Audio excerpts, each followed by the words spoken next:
Bonjour à toutes et à tous, c'est Stéphane pour la chaîne Foilier, je vous remercie de me retrouver chez moi. Et donc, chez vous, vous le savez très bien, tout le monde le perçoit, on en parle assez longuement, au long, au large et en travers sur cette chaîne. Il existe une offensive conservatrice assez inquiétante au sujet des mouvements féministes, mais pas que, au sujet de l'émancipation des individus en général, et puis de l'ouverture de leurs droits à, je sais pas, de nouvelles notions législatives qu'on connaissait mal avant, la liberté de s'autodéterminer, la liberté de choisir son genre, etc. Et cette offensive, elle est assez massive et il n'est pas si surprenant que cela qu'on la retrouve également, cette offensive conservatrice, en ce qui concerne juste le fait de concevoir le rapport sexuel comme quelque chose de culpabilisant.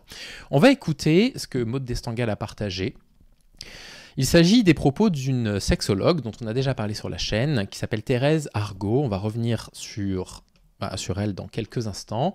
Et je vais simplement me décaler pour que vous puissiez lire tranquillement les sous-titres. Vous allez voir que les propos qu'elle tient sur les rapports sexuels sont des propos inquiétants.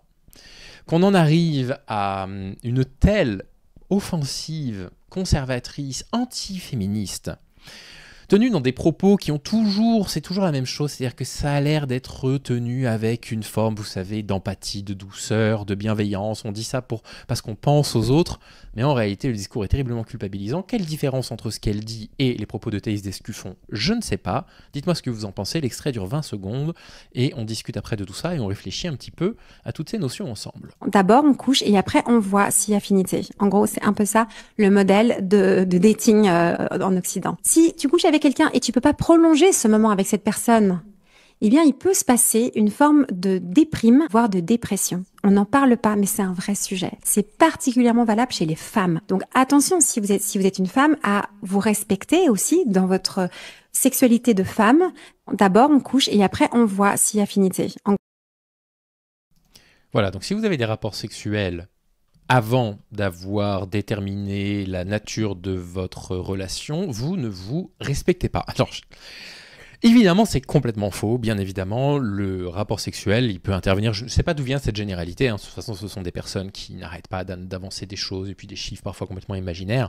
Je ne sais pas dans quel monde elles considèrent que l'ensemble du groupe social femme a des rapports sexuels avant d'envisager d'avoir une relation avec quelqu'un. Il me semble que l'on trouve absolument de tout dans la nature et qu'il existe des personnes qui ont besoin d'abord d'avoir un sentiment au moins affectif, à minima, parfois amoureux avant d'avoir des rapports sexuels, d'autres personnes qui n'ont pas besoin d'avoir cette sorte de proximité, qu'elle soit émotionnelle, affective, ce que vous voulez.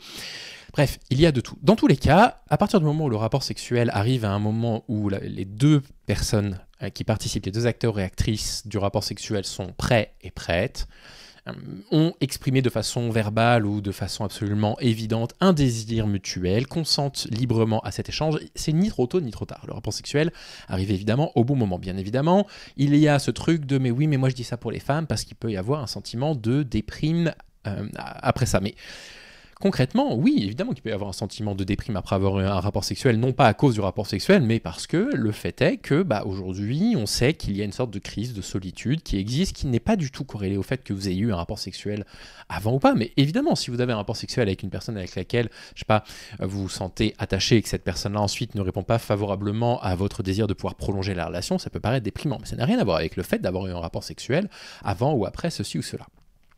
Thérèse Argot, elle tient un discours masculiniste, mais est-ce étonnant? Pas tant que ça. On en avait parlé sur la chaîne, et voilà le type de personnalité médiatique que l'on peut retrouver sur différents médias internet qui interviennent parfois à la télévision française et belge. Elle est née en 1984, c'est une essayiste et sexologue belge qui est proche du mouvement catholique exerçant en France, et là on pourrait dire qu'il y a quand même une forme de contradiction, c'est-à-dire être proche de certains mouvements catholiques, on va dire un peu rigoristes, pour ne pas dire plus, et être sexologue, il y a un souci. Je vois mal qu'est-ce qu'il peut y avoir de plus diamétralement opposé au fait d'avoir une sexualité épanouie qui nous correspond, nous, et la doctrine religieuse en général, en particulier des religions monothéistes qui sont cataclysmiquement culpabilisantes, pardon pour ce barbarisme, où le rapport sexuel doit avoir pour visée d'enfanter. Donc la femme est avant tout une accoucheuse, d'accord, avant d'être une personne qui pourrait avoir, je sais pas, des désirs, des vocations, etc. Mais bref. Elle est connue pour des positions qualifiées d'alter-féministes. Moi j'aime beaucoup cet art de la litote. Bon, anti-féministe, on peut dire. Elle est opposée à la pilule contraceptive. Je veux dire, il y a des personnes opposées à la pilule contraceptive sur cette planète. Elle en fait partie, évidemment, elle est contre le préservatif également. Elle s'oppose au sexe récréatif, elle défend l'abstinence sexuelle jusqu'au mariage, elle est également opposée à la pornographie. Ce qui concerne la contraception, elle accède donc au champ médiatique en s'opposant à la pilule contraceptive, donc c'est comme ça qu'elle s'est fait connaître. Elle a fait la promotion des techniques naturelles qui reposent sur la connaissance qu'ont les femmes de leur propre corps, s'il est absolument évident qu'il y a des périodes du cycle hormonal où les femmes sont plus fertiles ou moins fertiles.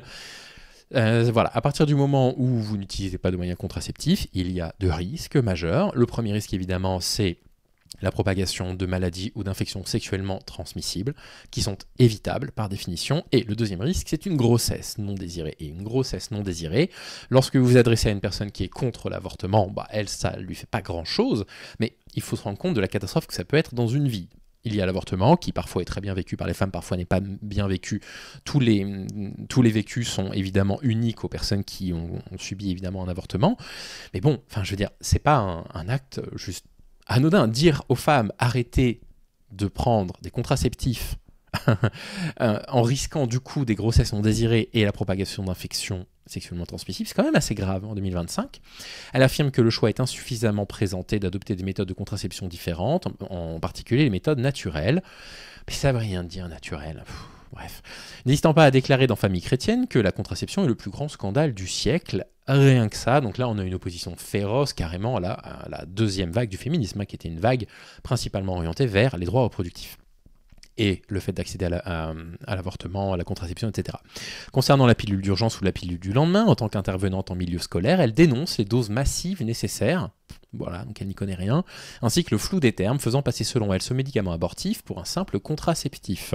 Alors, comme précisé dans l'article, la pilule d'urgence est bien un contraceptif d'urgence et non un moyen abortif puisqu'elle permet d'empêcher l'ovulation. Maintenant, que cette femme intervienne en milieu scolaire pour dissuader du coup des jeunes filles d'aller vers ce type de solution, si jamais elles ont une grossesse non désirée, on parle de jeunes filles en milieu scolaire, elles n'ont pas plus de 17 ans quoi. En ce qui concerne le féminisme, elle prend une position contre le féminisme hérité de Simone de Beauvoir, qui aurait formaté les femmes à concevoir leur identité et leur désir de réalisation par leur seul travail, en négligeant leur rôle maternel, alors qu'elle, elle ramène les femmes exclusivement à leur rôle maternel, elle ne voit pas la contradiction là-dedans, bref. Selon elle, ce féminisme qu'elle nomme matérialiste, non mais lol, le féminisme matérialiste, ça a un sens, Le féminisme matérialiste, c'est un féminisme qui est porté par certaines féministes, une de celles qui me parle le plus, je pense, c'est Silvia Federici, mais quel rapport avec le féminisme matérialiste d'expliquer que les femmes devraient avoir accès à leur propre corps. Bref, c'est soumis à la société patriarcale en adoptant des codes de performance et de productivité au lieu de modifier la société en profondeur. Là-dessus, je suis pas loin d'être en désaccord. Effectivement, plutôt que de souhaiter que tous les individus présents sur cette terre puissent se faire exploiter par le patronat, oui, une petite révolution prolétarienne, ça nous ferait du bien. Elle déclenche le 14 janvier 2024 une polémique médiatique en apparaissant dans une vidéo de Thibaut InShape, rappelez-vous, on en avait parlé, pour répondre à des questions sur la sexualité. Bien joué Thibaut. Elle y déclare notamment que la sexualité des couples doit être organisée autour de rendez-vous sexe afin d'avoir au minimum, mais vraiment grand minimum, un rapport par semaine. Voilà, donc ça c'est du viol conjugal, de s'imposer des rapports sexuels et de l'imposer à sa compagne. Ces propos déclenchent de vifs commentaires et Thérèse Argot est accusée de faire la promotion de la culture du viol en sous-entendant que les rapports doivent avoir lieu, même forcés. Elle se défend de cette accusation en affirmant que ses propos ont été déformés, pas du tout, été déformés. Bref, ces prises de position et ces interventions au milieu religieux ou dans le cadre de la Manif pour tous font réagir. Tiens donc, elle est membre de la Manif pour tous. Elle est tantôt définie comme une alter-féministe aux côtés d'Eugénie Bastier, dis donc, joli casting, tantôt assimilée aux néo-puritanistes, et une nouvelle garde réactionnaire européenne et critiquée par Marcella Yacoub. Alors, Marcella Yacoub qui n'est pas une figure que j'apprécie, mais là-dessus je la rejoins. Bien qu'elle s'en défende, son féminisme est décrit comme relevant du féminisme différentialiste. Un article de sa part dans le magazine d'extrême droite Valeurs Actuelles, non. Vous n'allez quand même pas me dire que les plus gros conservateurs et les plus grosses conservatrices sont d'extrême droite. Où elle défend l'idée qu'à force de penser la violence sexuelle, on la voit partout et elle finit par exister à la manière d'une prophétie autoréalisatrice, est jugé préoccupant par Christine Barr, et elle a bien raison, Christine Barr qui est une superbe autrice que je vous recommande, car il rend les féministes responsables des violences masculines. Selon l'historienne, l'approche de Thérèse Argot s'appuie sur une dichotomie entre mauvaises et bonnes féministes, une dichotomie parfaitement classique dans les discours antiféministes, car en creusant un peu, on découvrirait que ces bonnes féministes ne sont en réalité pas féministes, mais des défenseuses de l'ordre traditionnel. C'est exactement ça, elle a divorcé 2 fois, donc voilà, ça vient faire la morale, et la morale religieuse en particulier, sur comment les femmes devraient se comporter, comment les femmes devraient ou non avoir des rapports sexuels à tel ou tel moment, le nombre de rapports sexuels qu'elles devraient avoir chaque semaine, ça ramène de la question religieuse dans chacun de ces discours. Ben voilà, la charité bien ordonnée commence d'abord par soi-même. Inquiétant, et cette interview qui circule pas mal, qui a été vue 800 000 fois au moment où je vous parle, je la trouve absolument catastrophique, où encore une fois, on va reprovoquer de la culpabilité sur les femmes qui n'auraient pas une vie sexuelle telle qu'elle estimerait censée être, normale.